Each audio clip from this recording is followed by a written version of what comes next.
Howdy, roofers, and welcome to Roofer Growth Hacks, a podcast that's dedicated to highlighting those in the roofing industry, learning how they overcame growth challenges with creative growth hacks, and connecting them with others in the roofing industry. I'm your host, Chris Hunter, founder and chief marketing officer of roofingsites.com. I'm also the author of The Ultimate Guide to Digital Marketing for Roofers. Got a little story for you. In this episode, we welcome David Jenyns, the author of SYSTEMology, who shares his expertise on creating efficient business systems that empower growth and scalability. Join us as David discusses how his proven framework can help roofing professionals streamline their operations, reduce errors, and ultimately reclaim their time. So be sure to listen up to David as he shares some awesome growth hacks. Well, David, thank you so much for coming on. I've really been looking forward to this, on having you come on here and talk about systemology. I know that I read your book. It was part of my mastermind group. They had given this book out at one of our intensives, which is kind of a mastermind meeting that we meet up in Miami 3 times a year. And they had handed out this book and went over a whole session on how to systemize your agency because, my group is agencies. So it was pretty cool. And I just remember a lot of things from it just really stuck with me. And really, I felt that it was really easy to implement, pretty straightforward on your writing and everything like that. So anyways, I'm geeking out here, but thank you so much for coming on to River Growth Hacks. Yeah, an absolute pleasure. And I wrote the book for myself. I wrote the book that I wish I had when I was building up my business, just to kind of overcome some of the sticking points. So I kind of talk the way that I write and write the way that I talk. So yeah, I think if people connect with this, they'll connect with the book. Love it. Love it. All right. So why don't you tell us about yourself, your entrepreneurial journey, where you started, where you're at now, and tell us a little bit more about systemology. Yeah. So I think I've been a business owner and it's been in my DNA for as long as I could remember. It's come from my parents, and over the years, I've been involved in lots of different businesses, everything from a rock and roll clothing music store. I know you're based in the States, so we actually modeled it off Hot Topic and brought it Mhm. back to here in Australia and built that up. Also in stock market education space and importing products and a digital agency, video business. So lots of different things over the years. And it's funny, there's always been a little bit of a thread of systems and processes through each of them. I think, again, that might have come from my DNA. My dad was a systems engineer. So Yeah. I always used to think about process in the work that we did. But it was funny, that last business, the digital agency, that one, for some reason, I thought that business was different. I Mhm. thought it couldn't be systemized. I built this business that was heavily dependent on me, not only for Mhm. the marketing for new clients that were coming in, but I was the sales guy. I was then involved in the delivery of the work, and I'd built a team around me. And from the outside looking in, seemingly quite successful. I'd written a book. I was touring the world, doing some different speaking engagements. But the reality of it was I'd built almost like a prison for myself in that the business was so heavily dependent on me. If I stopped working for more than a few days, everything would grind to the halt.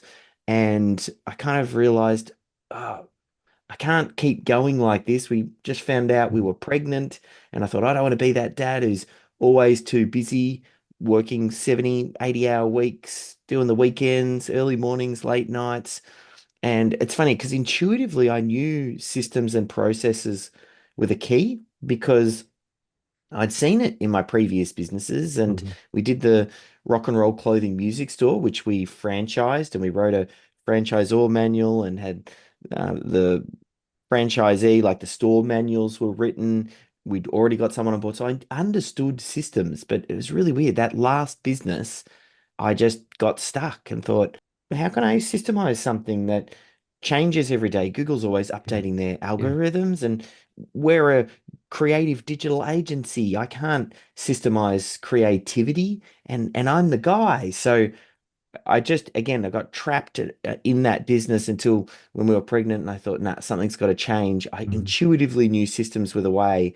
So I doubled down on that idea and tested a lot of these assumptions that I had. And that enabled me to step back from the business. I ended up taking a year off when we had the birth of our first child. And that's when I kind of gained some perspective and thought about the business and thought, hey, do I really want to keep doing this agency thing? I fell out a little bit of fell out of love from it Mhm. and thought, no, that's not really where I'm passionate about. So it was almost like the next go round. At that point, I'd already built up the digital agency and got a leadership team in there and had a lady who was kind of running it. So it didn't need me from a day-to-day perspective. And I thought, you know what, I'm gonna birth this new business. And that was really when Systemology took off.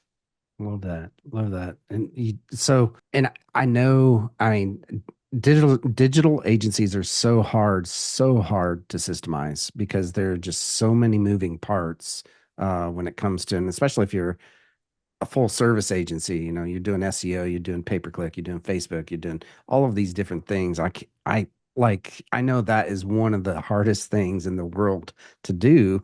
And I wholeheartedly agree with that, you know, being the guy, you know. So how did you go? How did you start? How did you start that Yeah. process? How did it go? Like what was the first step? The first step, now we already got some systems in place at that point. Like it wasn't like Mhm. I had zero, but it had a lot to do with really thinking about what is it that I'm doing around the delivery of our core product or service. Everything from like, firstly, we mapped how we attract new business into the digital agency, how we handle the incoming inquiries, how we sell them and onboard them and deliver the core work. And anybody listening to this, I mean, if you've got a roofing company, you do the same thing, really. Mhm.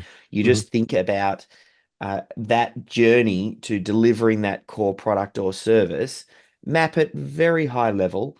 And then I started to ask the question, where in that little customer journey is the pain? Like, where is Mhm. the most painful bit where I'm either avoiding it or I know if we five times the number of clients we've got that it's going to break. And then I Mhm. kind of started to lean into that first and started working on systemizing that because the first goal was to try and free up some time for myself so I could then do that classic line. I mean, some people have read The E-Myth and a guy called Mhm. Michael Gerber, and he talks about the idea of working on your business, not in your business. Mhm. So, how do you work on your business? Well, you need to have some space to work Mhm. on it, and you need time, and you need to be able to get out of the day-to-day operations. So, for me, a lot of it was around the delivery and the actual doing of the work. So, I went to work there first, just focusing in on that primary product. And I said, well, what are key things that need to be done? And we just started to systemize it. And I didn't even reinvent processes or try and make things up. I just said, what are we already doing? What am I doing? How do I Mhm. capture what's already working? How do we record that? And then this is the days before ChatGPT.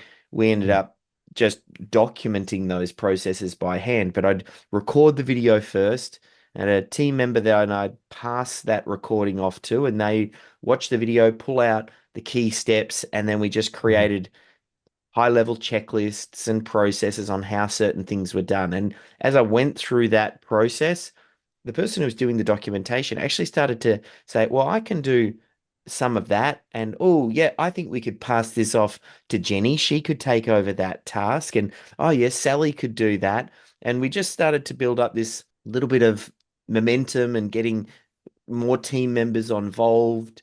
And it Mhm. was a bit of a snowball to then start to build these systems on top of each other. That's super cool. And so did they start building those systems or was that completely 100% driven by you, the owner? Right at the start, it was, even though I say driven by me, there was a lady, and maybe it was fortuitous. She worked in the business, and I'd done other work with her. So we had experience working together. She was a systems person. Mhm. So she naturally did it. She didn't need too much. coaxing into it. Like she was already creating process. And really, it was just kind of to empower her and Hmm. say, well, let's create some space for you to do this. Let's make this one of your top priorities. Let's get as many team members to help support you as Hmm. possible. So it's definitely more about supporting the team. Yes, the business owner needs to lead it and they need to Yeah. let everybody know we're doing this. This is Yeah. important and I'm going to support this and I'm going to throw time and money and energy at it. You do that really publicly so that that other person, the systems champion, we call them, almost has the authority to kind of step in and help to drive it forward. Interesting. And so, all right, thinking on roofing companies, right, who are the primary audience here, what how can they build that same type of a system to systemize their Yeah, business? I remember we did some work, and it's probably one of the closest fits to your listeners. There's a company called Portavac here in Melbourne that I've done some work with, and they clean roofing gutters.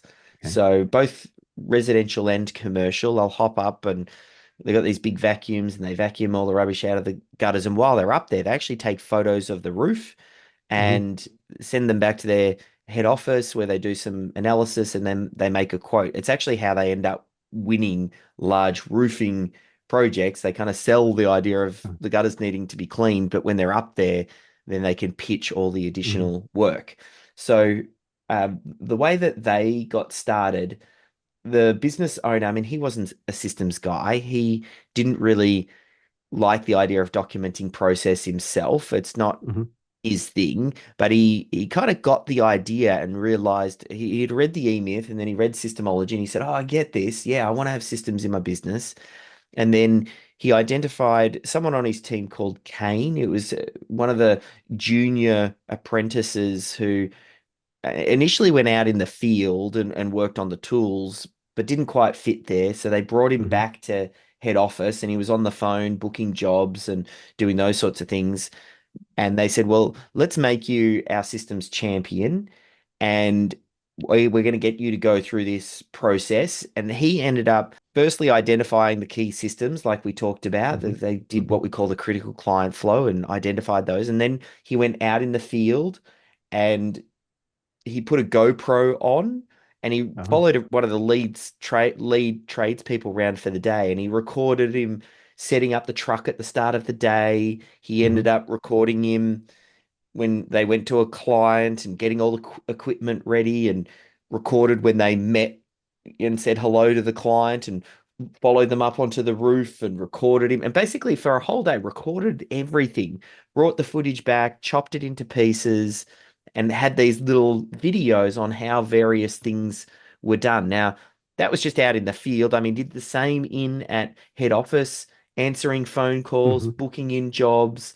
If he didn't know how to do it, because this guy was like a junior, he knew some of the technical work, but he didn't know all aspects of the business. He then would meet up with the different key team members on the leadership team, find out what some of their key tasks were, would record them, do it, and document it to make it easy. Because a lot of the key team members, they either didn't have time or they weren't really systems type people and Yeah. that they didn't really like doing the documentations. He just made it easy for them. And then, I mean, he did this over the course of about 12 months, just Hmm. capturing all of these processes, and it just started to stack on itself. Yeah.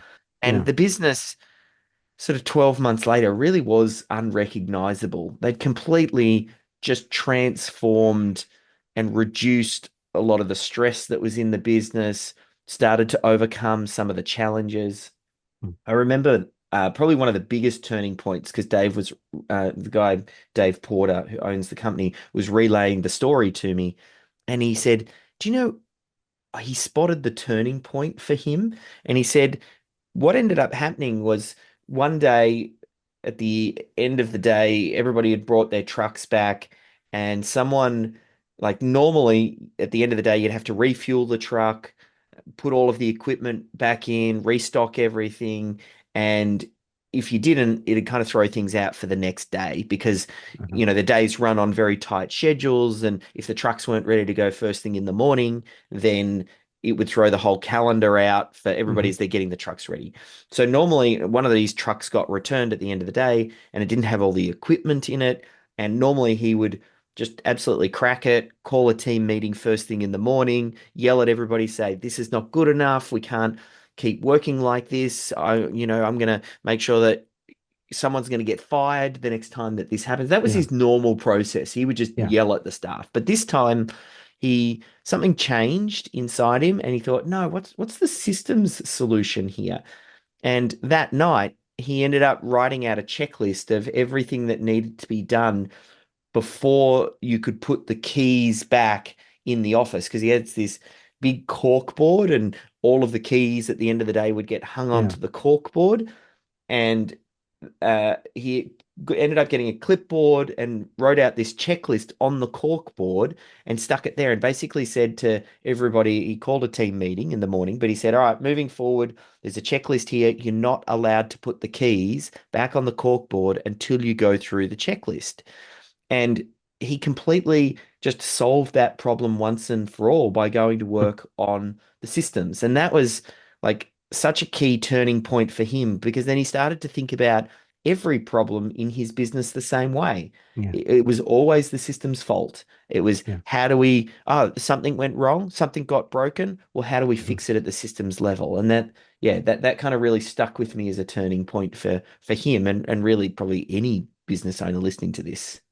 Well, and I agree on that. I mean, so I have a mentor of mine who's also she coaches, and she's always saying it's most things that are wrong in your business that you know are process problems, not people problems, right? So I exhaust every single process problem before I turn to the person.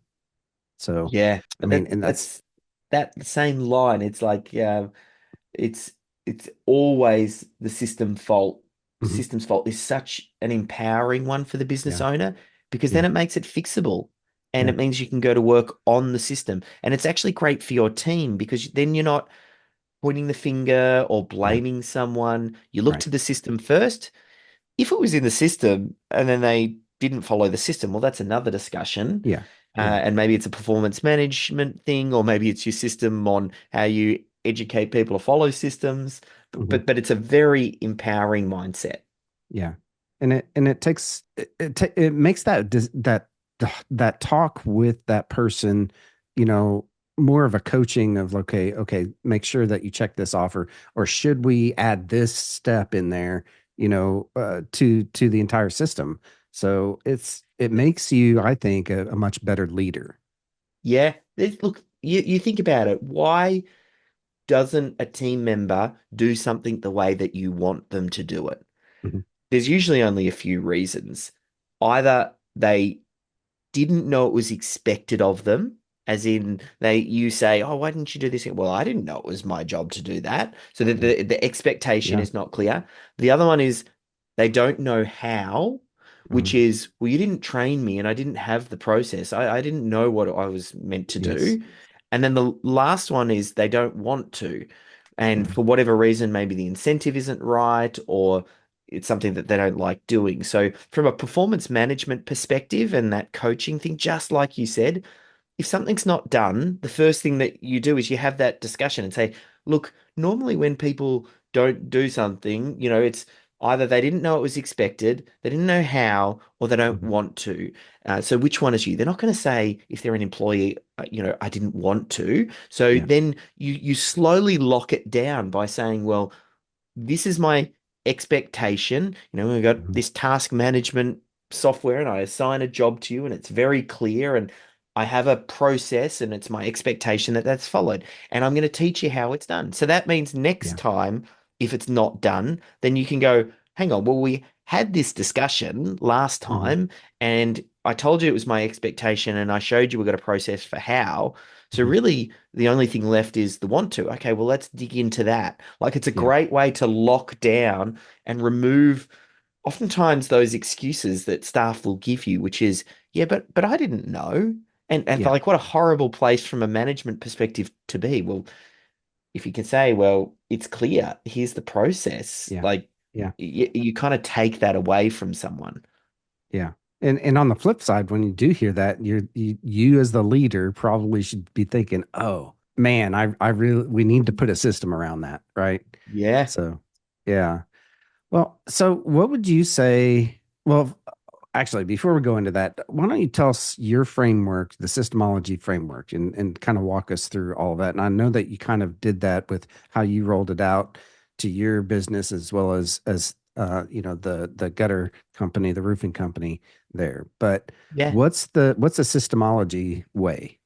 Yeah, so the high level, it's for the business owner who doesn't have any process in place and they go from nothing to something. And Mhm. oftentimes, as I said earlier, we just capture how it's currently working, like what's current best practice, and we Mhm. make that the minimum standard. And there's 7 steps we go through. We first define, we identify the first handful of 10, 15 systems that we're going to document.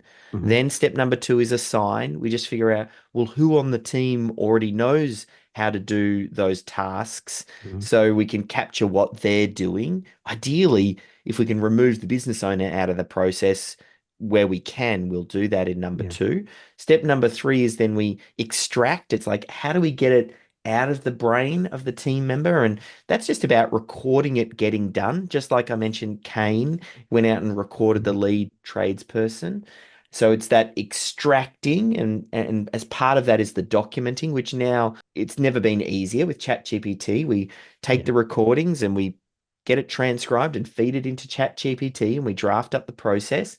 And then step number four is we organize. That means we figure out where all of this knowledge is going to exist. Because if it's everywhere, that means it's nowhere. We just Mhm. need a single location, which is the source of truth for the team. Mhm. That's that organize. Then we need to integrate, which is we need to get the team on board. It's that buy-in. We have to let the team know that this is of benefit to them. And if we systemize, this is going to make their jobs easier and more enjoyable. Then we look to scale, which is we start to identify what are the other systems required to scale the business. Because in step number one, that define, we only identify 10 or 15 systems. It centers around the core product or service, whereas the Mhm. scale stage is, you need some systems for recruiting staff and onboarding staff. Maybe you need some finance Mhm. systems for the way that you meet your tax obligations and you do your returns for the tax office, those sorts of things. And then the final stage is what we call optimize, which it's funny, it's a little bit counterintuitive, I think, and what makes systemology quite different in that first we capture what you're doing and make it repeatable, and we don't worry Mhm. about optimizing until later. It's almost like you need a baseline first, Yeah. and then you can start to improve and we install a dashboard and we get some of the key metrics in the business, and then that helps you be a bit more strategic in how you grow and how you continue to optimize and improve your process. So it's those 7 stages that sort of come together, and it's all covered in the book. Like I Yeah. don't hold anything back. It's a useful and complete methodology just in itself and going through those 7 stages. Love that. Love that. Now, since I'm a geek, right, and I love, geeky technology stuff, what's like what can we use these days besides, I mean, you've already mentioned Chat GPT, but what are some other technologies that we can use to help make this process a lot easier? Look, probably the one, I mean, if I was to give a business owner a tip, it's just to get comfortable being recorded and Mm. recording things being done. And that might Okay. be through Zoom, it could be Loom, it could be GoPro, it could be on your phone. Just get comfortable recording through things and having your almost like a Mm. bit of a workflow. You just have to Yeah. do it a few times till it gets really comfortable. And you just know, oh, yes, I recorded on my phone, I load it into Google Drive. and then I send a link to my team. Like Yeah. you need to figure out in your head a little bit of that workflow process. And then, I mean, I'm a little bit biased. So we've got a platform called systemHUB, but it's just about having somewhere to store those Yeah. systems. You Yeah. just need a central location. Um, Other than that, I try and not overcomplicate it too much. And every business is a bit different. The other ones I still think is important as some form of project management or jobs Mhm. management. So in Mhm. roofing, like you're probably going to have some software for how Mhm. jobs are booked Yeah. and where you put the client details. And ideally, you want to even go beyond just the job and think, how are all tasks in the business assigned? Like Mhm. there's going to be HR tasks for your staff, or there's going to be finance or management related tasks. Like we use Asana, but there's 50 million project management tools. Yeah. There's ClickUp and Monday and Trello. And I think that that's another great tool. You just want to get out of managing things through email Mhm. because building systems and a systems culture is about building accountability and transparency, and it needs to be very clear who is doing what by when. It's that expectation piece I talked about. Yeah. Yeah. Love that. And I'll throw this in there because we use ClickUp and I think Monday and Asana and all of those are about the same. And really the roofers are going to be using AccuLynx or Job Nimbus, for the most part. But and this is a tip for me on this, and I'm no expert like you, but uh make sure that on your documentation and your project management system that like link that specific task to the documentation for that, right? Yeah. And take out any obscurity, any I'm trying to think of the word for that, but be We very clear essentially on exactly yeah. what that task is. So we have a line we say, which is you should never be more than one click away Mm, from the system or the process. So love what does that. that mean? That means in your calendar invites to your tradespeople when they're going out on the job, link to the process. If you're assigning a task, link to the process.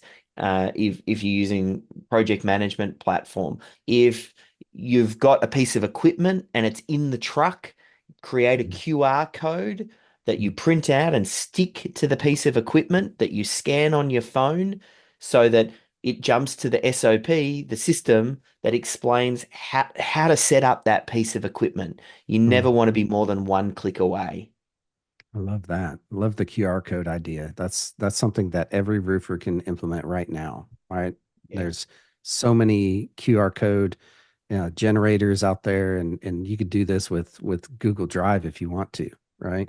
Yeah, So love that. nice and easy. And it's for new team members, like sometimes in roofing, you might have someone who's kind of new to the industry, an apprentice, and sometimes they don't want to ask questions because Mhm. they don't want to appear silly or hey, they feel like they should have been taught that thing, so they don't ask the question and then they can make Yeah. silly mistakes. But if it's easy for them to jump to the process and they can do it Mhm. on their own or in their own time or in their own privacy, it makes it much easier. So they can scan a little QR code on that Mhm. equipment in the back of the truck, go straight to the process and flip through and go, oh yeah, that's how I do that thing. And it just helps to reduce errors and really sets out clear, this is how we do things here. Love that. Love that. So, Dave, what would you say is the biggest mistake that you see people, when they're rolling out systemology and really trying to systemize their business?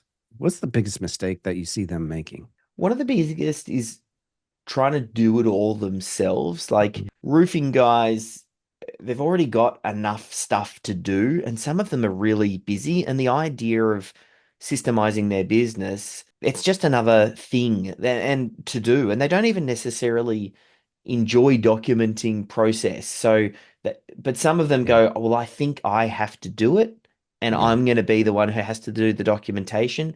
So maybe it sits on their to-do list and it's Mhm.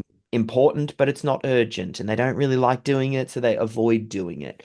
Yeah. So one of my biggest suggestions to overcome that is identifying that systems champion, Mhm. finding the junior person on the team, empowering them, and then ensuring that they stick with it long enough because you don't feel the impacts. Like, I mean, that's another common problem is people abandon the systemization efforts too early. They Mhm. do it for a month and then go, we tried to document process, but didn't really work. My team Yeah. doesn't follow things. So what's the point of doing it? It's just all a waste of time. And then they give up. And that actually does more harm than good because then they think that their business can't be systemized or that their business is different. And they just close down to the idea. But it's that persistence and commitment, finding someone on the team to do it, committing to it over 6, 12, 18 months, and then if you just chip away and it's that junior person, I can guarantee your business will be unrecognizable 24 months down the track. So you Love that. just got to stick with it. That's probably one of the most common mistakes is giving up too early. Love it. Absolutely love that.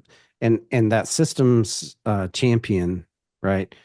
Probably, in my opinion, would become one of the most valuable people in your organization because they know everything now at that point, right? Yeah. So there's a guy called Ryan Stannard who runs a building company in Adelaide, Australia.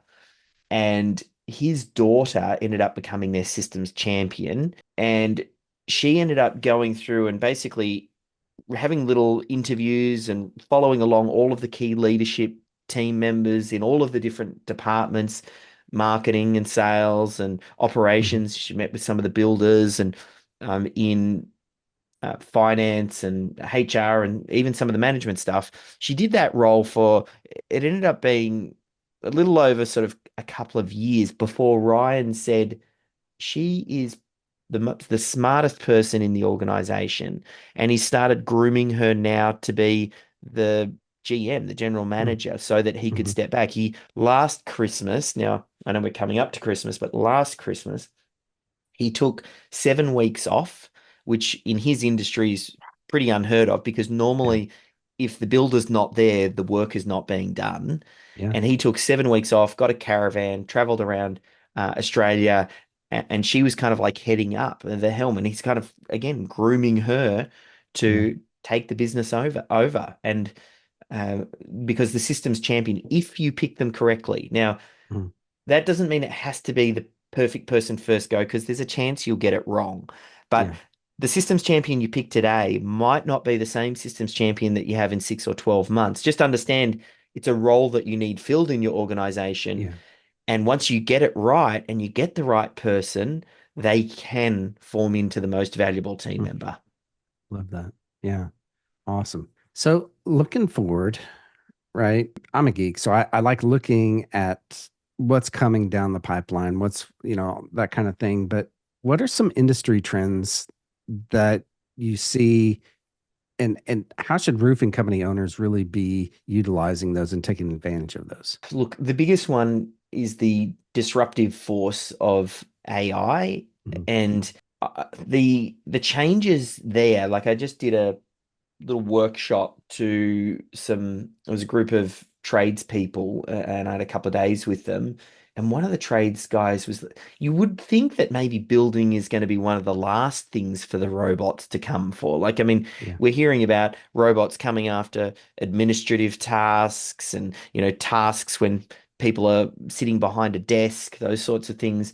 And he was Mhm. telling me they're getting AI systems now that will dig out the fence posts, like where the post would go. This little machine comes in, lines it all up, digs out the holes, and Mm. there's examples of that. And then I had a few other people in the room jumping out saying, "Oh yeah, we're starting to see AI getting built into some of the different."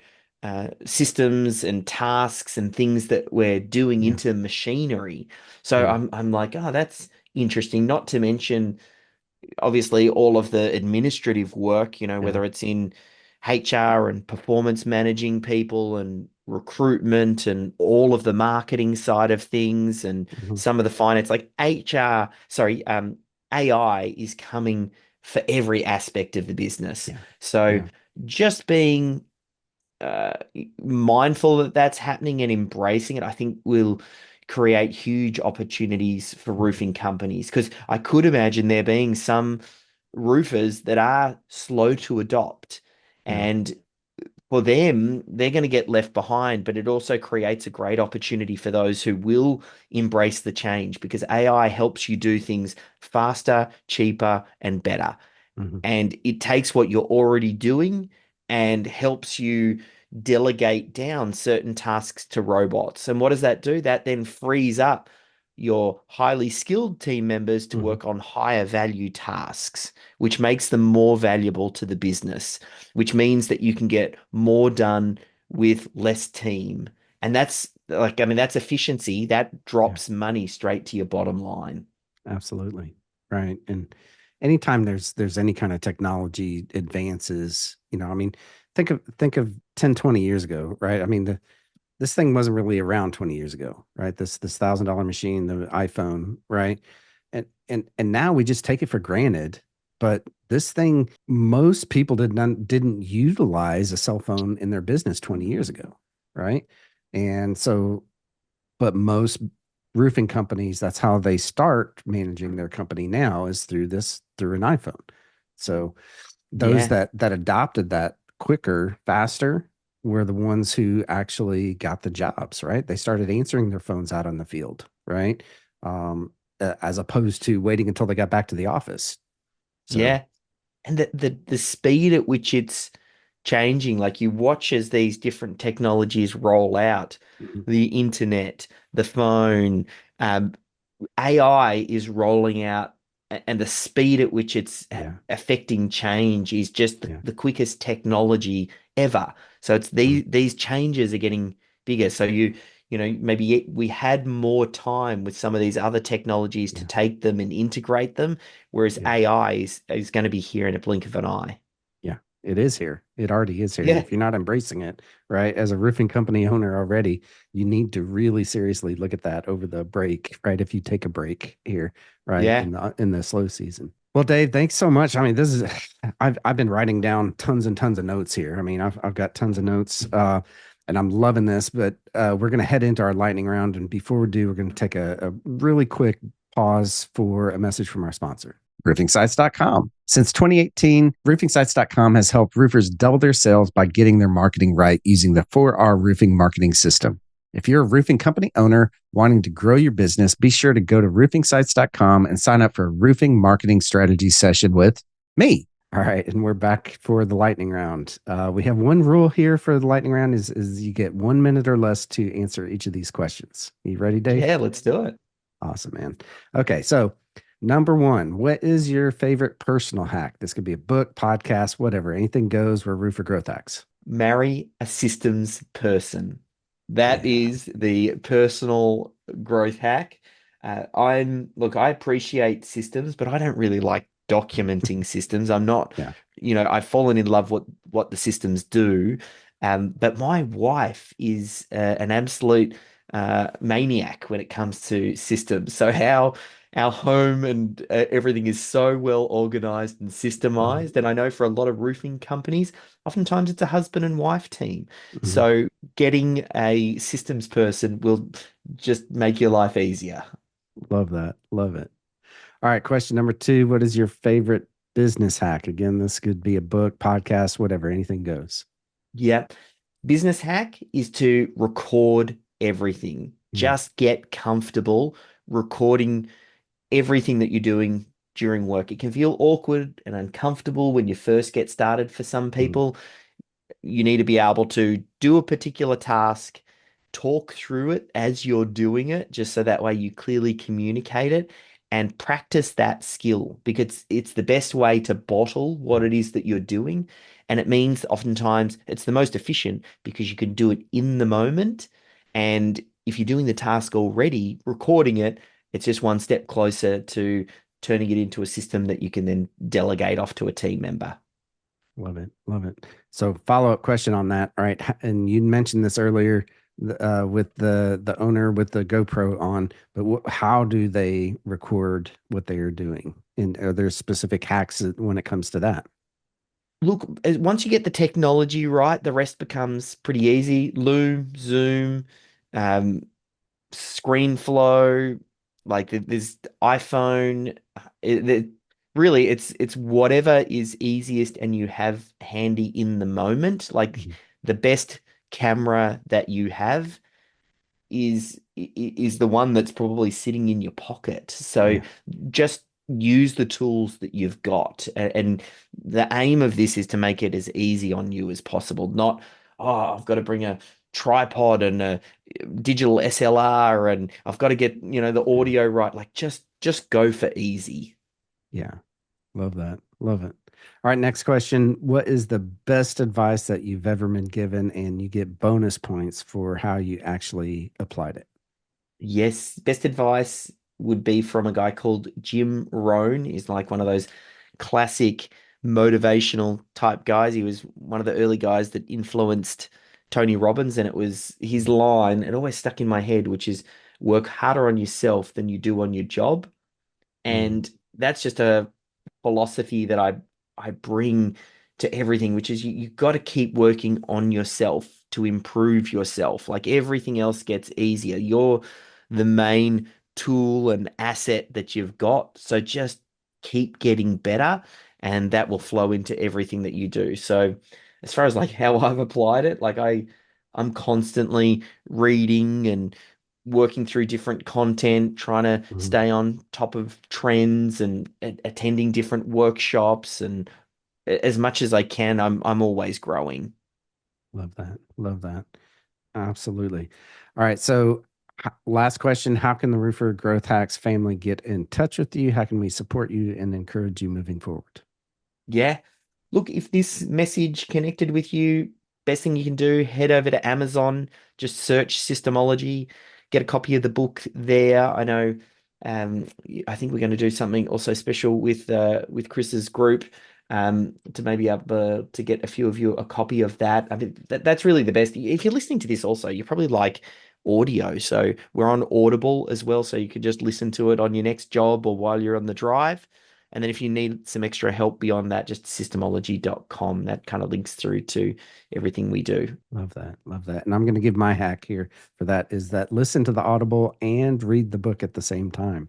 That helps you to get it both ways, audio and visual. Well, Dave, thank you so much for coming on. This is super cool. Geeked out about all sorts of things. So thank you so much for coming on to Roofer Growth Hacks. Yeah. Thanks, Chris. Pleasure. I love talking systems. Well, how about that, roofers? Was that pretty awesome or what? I know that I wrote down a ton of things. I mean, you can see an entire page of notes right here. But I got to say, my biggest takeaway of all of it is don't try to do it all yourself. Okay. Hire or empower a systems champion, basically someone who's going to take your systems that are already in place and document and systemize absolutely everything in your business. If you try to do it yourself, you're just going to get bogged down, or it's going to go by the wayside. So don't try to do it all yourself. The second thing that I took away was and you know me, I'm a geek, so I try to use AI as much as I possibly can to accomplish tasks. And I think that AI is just one of the best tools that you can use in order to um, document your entire business and systemize your entire business. So utilize AI as much as you possibly can for that task.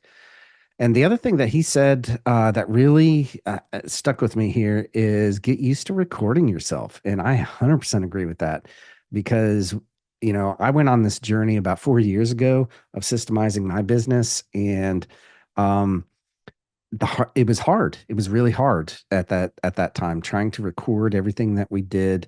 And I used Zoom back then. I still do. I use Loom nowadays because it's got all sorts of really cool AI things built into it, including like a checklist builder and a an SOP builder. So if you're at a computer and you have computer type tasks, let's say in your software and your CRM and your sales system, anything like that, then you can literally use Loom, Loom. And I'm not an affiliate there. This is just the tool that I use in order to do that. But Get used to recording yourself is huge because you're going to suck at it at the beginning, but the more that you do it, the easier that it does become. And the last thing that I wrote down was start asking yourself, is this a system issue or a person issue, right? And eliminate all system issues or errors in the system before as business owners, we have the tendency to just jump to that. Why didn't you do this? Why wasn't this done? Kind of a thing. And I think that if we just eliminate system issues, that it was an issue with the system before we jump to the person, okay, then it's just going to make us so much better leader. And I'm talking to myself on this one because I, in the past, have had the tendency to do that, and sometimes I do jump straight to that. But I think that when we get down to it, a business is simply a collection of systems. And if those systems are flawed because they're not documented, or the person that's supposed to be doing that task has no idea how to do that, or if they were even supposed to do that, then that's a you issue, not a them issue. Okay. Well, that's going to do it for another episode of Roofer Growth Hacks. I hope you enjoyed this episode and that you connect with Dave online. I'm sure he is absolutely everywhere that's out there. Instagram, LinkedIn. I think that's where I met up with him. Make sure that while you're out there, you go ahead and connect with me on LinkedIn or Instagram or YouTube or Facebook, wherever that you are. I'm probably out there. So go look for me out there and connect with us at roofingsites.com. And while you're there, you can listen to previous episodes. I want to give a huge shout out to our sponsor, roofingsites.com. Since 2018, roofingsites.com has helped roofers double their sales by getting their marketing right using the 4R marketing system. If you're a roofing company owner wanting to grow your business, be sure to go to roofingsites.com and sign up for a marketing session with me. Also, this past year, I published my book, The Ultimate Guide to Digital Marketing for Roofers. If you're a roofing company owner and you don't have this book in your hands, I will send it to you for free, at least a digital copy. Just go to go.roofingsites.com and I'll send you a free digital copy of my book. Well, roofers, join me next time when we'll connect with another great roofing entrepreneur and learn how they hack their growth. Until then, I'm Chris Hunter. Thanks and gig 'em.